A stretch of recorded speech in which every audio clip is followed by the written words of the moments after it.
Welcome back into another episode of Hefe's Cabin. And if you haven't already, make sure you hit that subscribe button down below.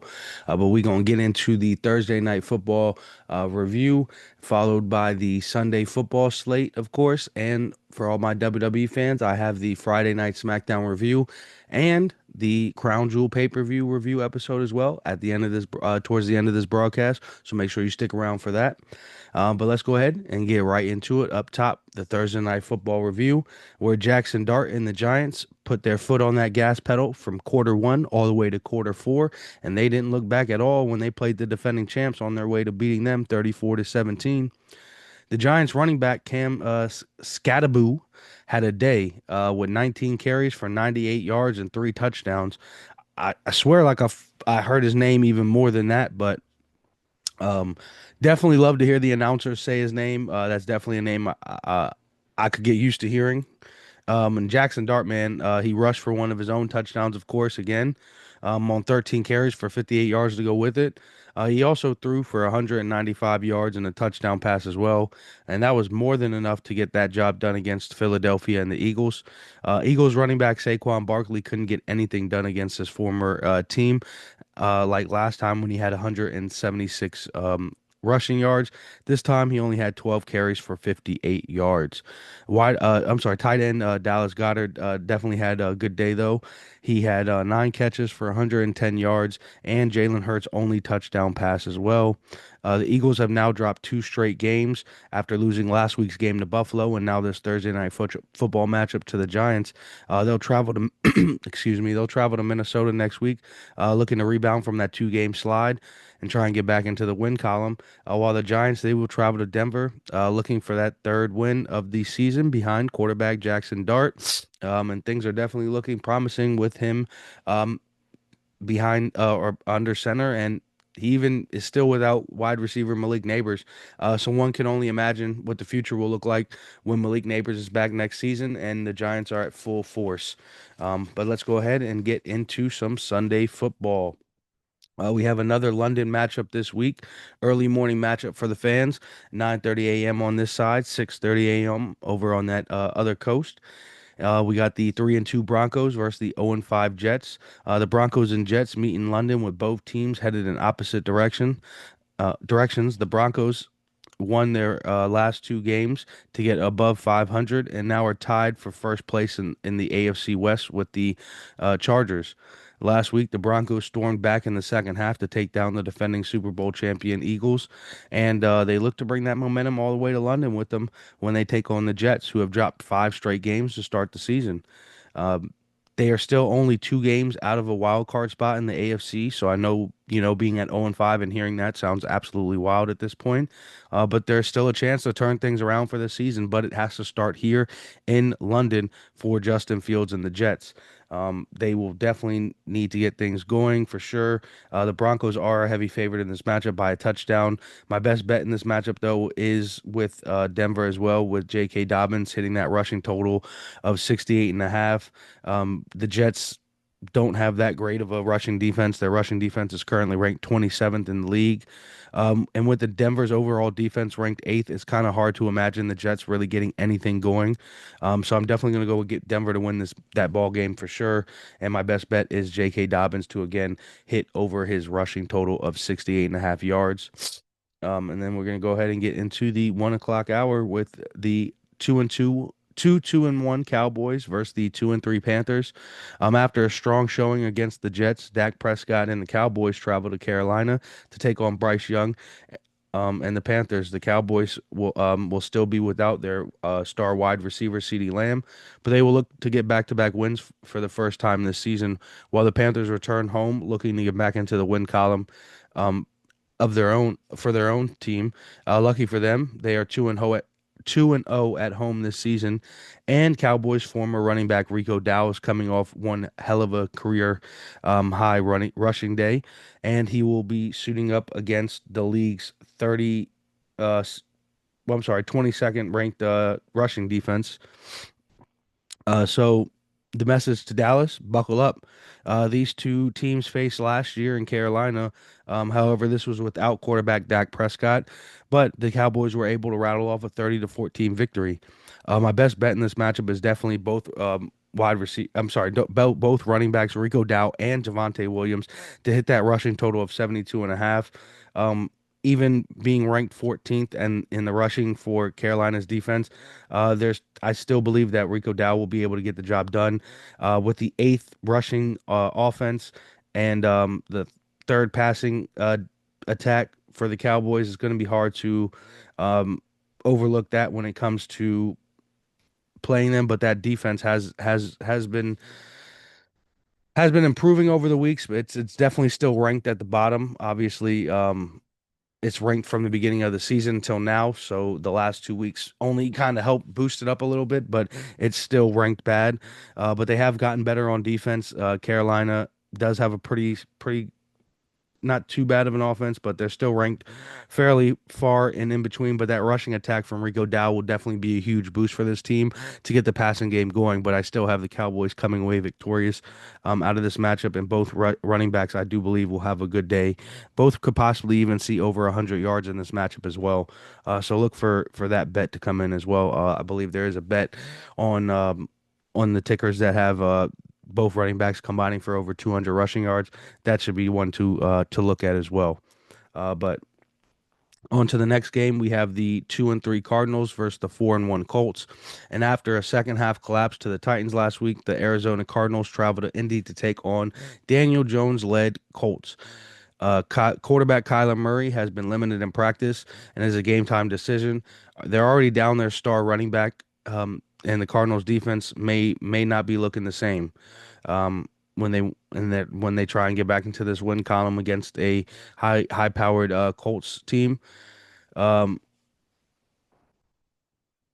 the Colts are 3-0 at home this season. Last week at home, the Colts rolled over the 49ers 40-6, and they'll look to do that exact same thing when the Cardinals come to town, especially with the banged up Kyler Murray. But I still have my best bet as Kyler Murray going over his 19 and a half rushing total. He's hit that number, I believe, in every game so far this season, and I expect him to hit that as well in this matchup, even with the Colts being ranked 12th in the rushing defense. I expect Daniel Jones to definitely get a lot of passing yards off in this game. He is the fourth ranked passing defense. I'm sorry, passing offense going up against the 28th ranked passing defense. So I definitely look for Daniel Jones to hit high numbers again. He's hit over 200 passing yards in every game so far this season. I definitely look for that trend to continue here. As far as a winner in this matchup, I definitely look for the Colts to continue that dominant reign at home. And even with a healthy Kyler Murray, I expect the Colts to come out cleanly in this matchup to get the job done. In the next matchup, we have the 3-2 Rams versus the 1-4 Ravens. The Rams travel to Baltimore, losers in five of the last six meetings against this team, and they except this time will be a little bit different because quarterback Lamar Jackson will be out for the Baltimore Ravens. Um, they will be looking back again to Cooper Rush, who will most likely be getting the start. Cooper and Stafford did play against each other when Cooper Rush was still in the Dallas Cowboys back in 2022, beating Matthew Stafford 22 to 10, and owning a 1-0 record versus Stafford and the Rams.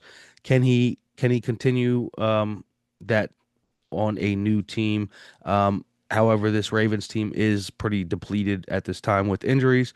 Stafford is 1-3 versus the Ravens overall in his career.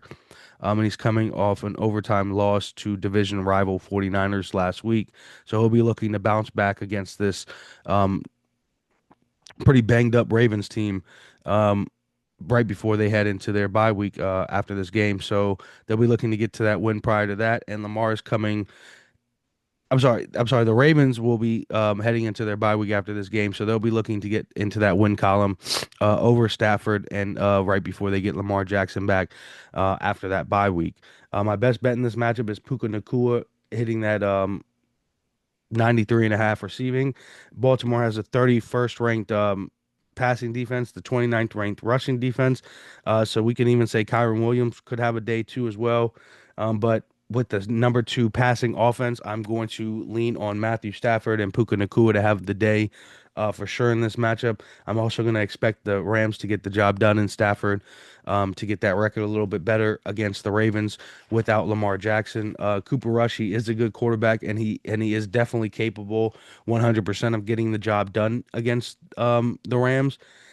It's just hard to see. The Rams are definitely on a hot streak. The Ravens are definitely falling down fast right now, and if they do expect any pieces to be picked up, it needs to start now, prior to this bye week. But at being at home, they definitely will have that home crowd boost. But I do expect the Rams to come into this matchup and be able to get the job done here. Um, Into the next 1 o'clock matchup, we have the 1-4 Browns versus the 3-1 Steelers. The Browns travel back from London all the way to Pittsburgh after a depressing loss to take on the Steelers. Um, the Steelers, who are coming off a fresh bye week, um, have a head coach who owns a 27-8-1 record versus the Browns and a 14-4 record off that bye week. Aaron Rodgers, as their quarterback, also owns a 3-0 record versus the Cleveland Browns. I think it's kind of safe to say that the Browns won't be winning this one here, and they will drop to 1-5. But nothing is ever safe in a divisional matchup, especially when you have a defense like the Cleveland Browns, who are ranked second in total yards, first in the rushing, tied for fourth in passing. However, they do unfortunately give up a lot of points as they are ranked 22nd in that. The Steelers, though, however, they don't have that great of an offense as they're ranked 31st in the rush and 27th in the pass. So it seems like it's going to be a battle here for sure in the division. But Mike Tomlin, like I said before, is no stranger to getting the job done. With the Steelers having the 19th ranked rushing defense and the 30th pass defense, you would expect my best bet to come at the quarterback position or the wide receiver position. But I'm going to go with running back Quinshawn Judkins to go over his rushing total of 77.5 on the Steelers. It seems like they lean on him heavy, and I believe they will be leaning on him heavy in this divisional matchup as well. And he's answered the call every time, and he's been able to get the job done. And I fully expect him to be able to get the job done here in Pittsburgh. However, I do expect the Steelers to win this matchup coming off the bye week. Um, Into the next matchup, we have the 3-2 Seattle Seahawks versus the 4-1 Jacksonville Jaguars. Last week, we watched Baker's magic in full display as the Seattle Seahawks lost in the final seconds to Tampa Bay. And now they'll travel cross country to Jacksonville seeking a bounce back win versus a very red hot Jags team coming off a huge Monday Night Football win on Trevor Lawrence's birthday against the Kansas City Chiefs. And now they will be seeking to start 5-1 for the first time since 1999. Trevor Lawrence had one hell of a day on his birthday last week, rushing for 2 touchdowns on the way to that win, and they are now tied in their division with the Colts for first place. However, my best bet in this matchup does not lean with the Jags. It actually leans with the um, Seahawks, as I do believe that Jackson's receiving total will go over again at 84.5, as we have the 27th ranked passing defense in Jacksonville. As far as a winner in this matchup, though, it's not going to be an easy matchup for either team here. They do have Seattle favored in this matchup as of right now, but I kind of would lean to the Jacksonville Jaguars to getting this win. Watching them last week against Kansas City, you can just see this is a different Jags team from last season. I haven't paid too much attention to any of their games thus far in the season, but man, Jacksonville at 4-1, they are definitely a team to watch. They are 3-0 at home this season, so they have not lost at home. Um, Seattle is 2-0 on the road right now. So 2 out of 3 of those wins right now came on the road. Um, it's kind of this matchup is definitely going to be maybe one of the best 1 o'clock matchups that most people probably won't be watching, unfortunately. Um, and it's definitely hard to go with a winner in this matchup, but I'm gonna go with Jacksonville to get the job done at home. Mainly because, like I said, they are at home. But I also wouldn't be surprised if Seattle gets the job done, as the Jags are on 3-game win streak, and win streaks have to end at some point. Seattle just lost last week, so a bounce back win would definitely be in the cards for them this week as well. So we'll see what happens in that matchup, and on to the next one. We got the 3-2 Chargers versus the 1-4 Dolphins. And after starting the season 3-0, the Chargers have ran into a brick wall when they played against two NFC East teams. Um, they had plans, I'm sure, of starting 5-0, but they have dropped their last two games, and now they will travel to Miami looking to bounce back against an AFC opponent. Um,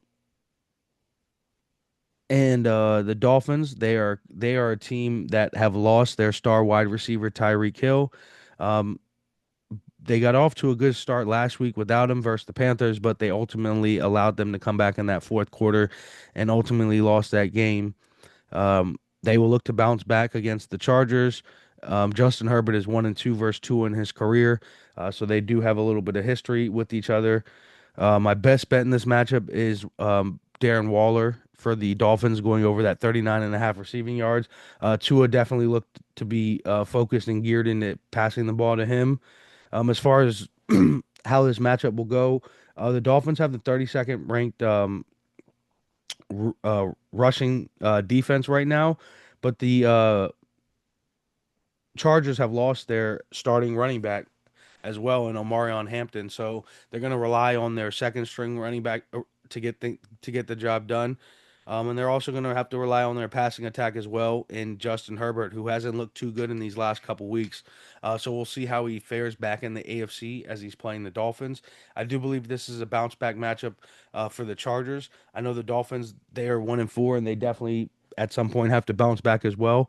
But I'm not sold on the Dolphins getting anything done this season. The Dolphins look depleted, and they look like a pretty average competitive team that just can't get the job done in the second half of the ball game. It seems like teams just figure them out, and they're able to zone in on certain things and get the job done against them, which is, in my opinion, why they're 1-4 right now. I do believe the Chargers get back into the win column this week, and the Dolphins continue to fall. In the next 1 o'clock matchup, we have the 3-2 Patriots versus the 1-4 Saints. After a huge Sunday Night Football win last week, the New England Patriots travel to New Orleans looking to keep things rolling against a quarterback that finally got his first taste of NFL success last week when he took on um, the Giants, and he'll look to keep that momentum rolling when he has a matchup with the Patriots. In this series, the road team has won the last three meetings. However, the Saints have won the last two meetings. The Patriots, though, are 5-2 overall in NOLA. My best bet in this matchup is Stephon Diggs over his 60.5 receiving yards. He's come alive in these last few weeks for the Patriots, and I expect that trend to continue against the Saints team. Um, Even though they are ranked ninth in the passing, I do believe that Stephon Diggs will be able to get things going. Um, they are also ranked 20th in the rush, so maybe we will be able to finally see the Patriots running back get a few things going. Spencer Rattler should be able to get some things going, as the Patriots don't have that great of a passing defense at the moment. But I do expect the Patriots to continue their winning ways here and get the job done over the Saints. The Saints had a huge win last week over the Giants, and Spencer Rattler did get his first taste of NFL success. I'm not sure when he'll get his second one, and I don't expect it to be here. But let's go ahead and get over into the 4 o'clock hour with the 1-4 Titans versus the 1-4 Raiders. The Titans started the season off 0-4, getting their first taste of NFL victory last week for rookie quarterback Cam Ward. It's been the complete opposite for the Raiders, who started the season off with a strong 1-0 victory over the Patriots. Since then, they've dropped four straight games, and now here we are with both teams at 1-4 this Sunday. Um, Someone must win this matchup. Geno Smith is 2-1 against the Titans, and he'll be looking for his third win against them on his third franchise. The Raiders' second win of the season, and the Raiders' second win of this year's season. While rookie quarterback Cam Ward will be looking for back-to-back wins and his second win of his rookie season as well. My best bet in this matchup is Tony Pollard going over his rushing total at 52.5. The Titans They will also probably allow Genti to get things going. Both teams have a pretty dull passing attack, but as far as their offenses, the Titans don't have that great of a passing offense, but the Raiders do. I kind of expect the Raiders to get this job done and finally get back into the win column after falling four straight games. The Titans got their first taste of victory last week, so we got that out of the way for them, and now I believe they will continue on that ladder of failure. Getting rid of that their head coach Vrabel, I think, was a terrible idea. I believe that he would have been able to get this team at least 2-3, three maybe even 3-2 right now. He was just that much of a better coach, and he was able to rally this team in some form or fashion that I just can't explain. He was definitely one of the greatest head coaches, and now the Patriots will reap all that success. Into the next four and I'm sorry, into the next 4 o'clock game, we have a really huge matchup for sure. And this is definitely going to be one hell of a ball game when the 4-1 49ers travel to Tampa to take on the 4-1 Bucs. Brock Purdy has been ruled out of this matchup yet again, but it's okay. Don't worry, fans. Mac Jones is stepping in, and he has been stepping out. Or I'm sorry, he's been stepping up for sure with a 3-0 starting quarterback role for the 49ers this season. And he'll look to improve that to 4-0 against Baker Mayfield-led Bucks, who just never seem to be out of any ball game this season. Baker Mayfield has rallied in just about every single ball game this season, except for when they lost to Philly. But outside of that, he has been able to manage a comeback victory in every game. But however, Baker Mayfield has never beaten the 49ers. He owns an 0-4 record versus them, and he's lost to them on three different franchises. He lost to them just last season, 23-20. Can Baker finally get one in on the 49ers, or will Mac Jones' dominant stance as the 49ers backup quarterback continue? My best bet in this matchup is honestly both of these quarterbacks to go over that passing yard total. 250.5 for Mac Jones and 239.5 for Baker Mayfield. I believe these teams will be lighting up the field. 49ers are ranked first in passing, and Tampa's ranked sixth in passing. As far as defenses, 49ers have 14 pass, Bucks have 20th pass, but I don't really think much of that matters. I believe that they will be lighting up the field for sure with just slinging that ball all over the place. We'll probably get a combined of over 600 yards in this matchup as well. So that is definitely something to look forward to.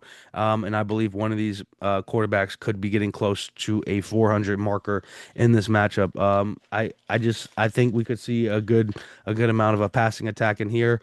As far as a winner in this matchup, it's definitely going to be hard because, like I said before, the Bucks are never out of a matchup at all this season. They have continued time and time again to show a side of them that is just a never give up attitude. I fully expect that to come into this game and continue.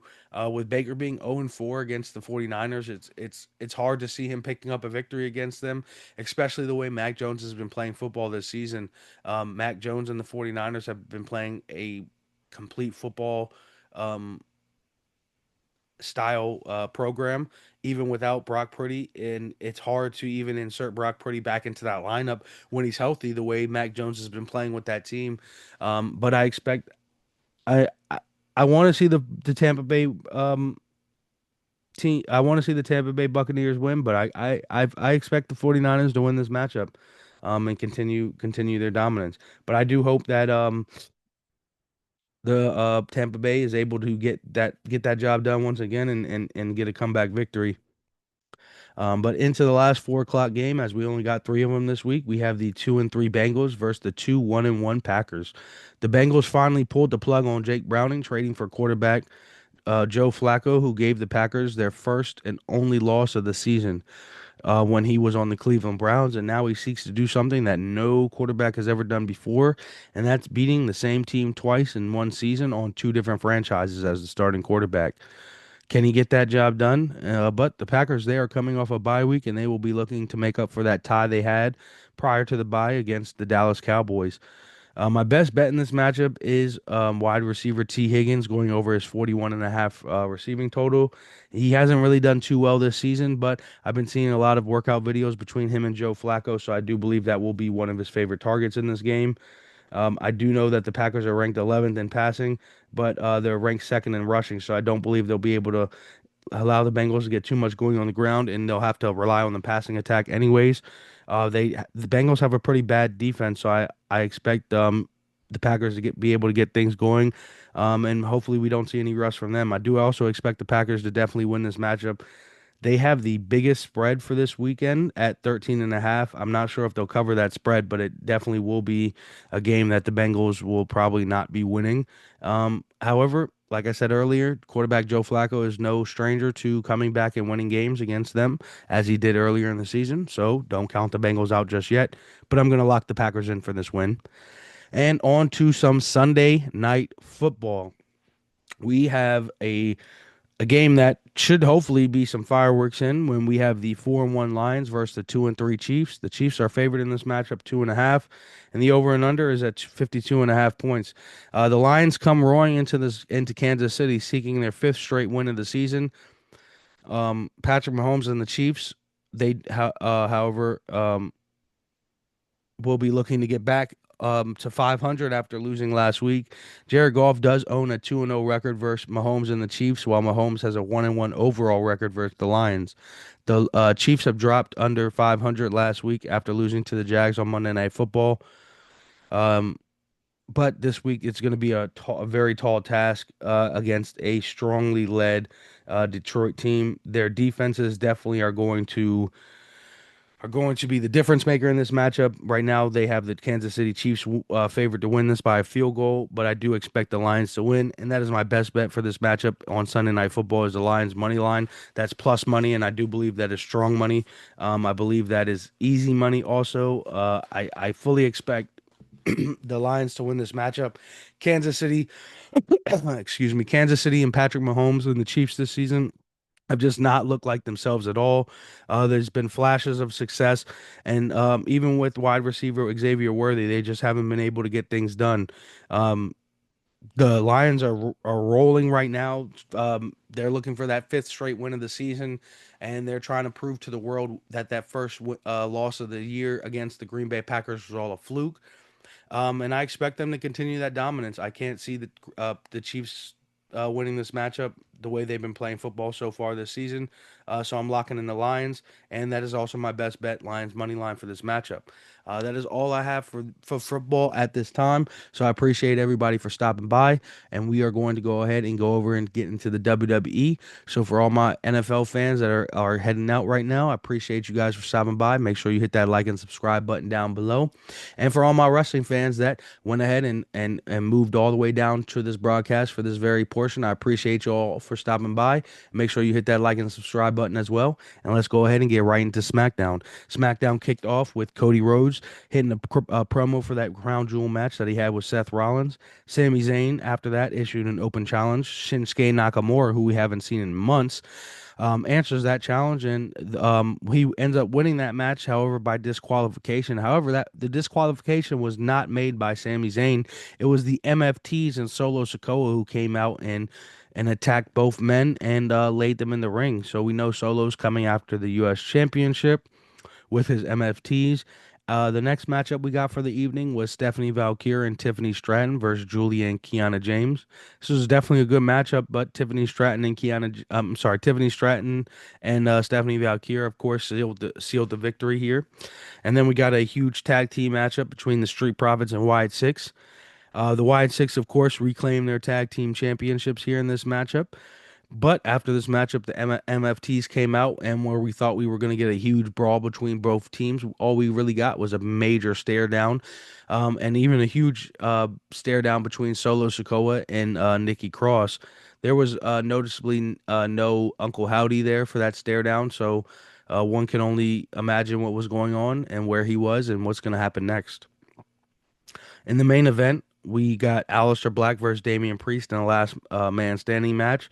Zelina Vega will come in towards the end of this matchup, try and help Aleister Black in the best way she could.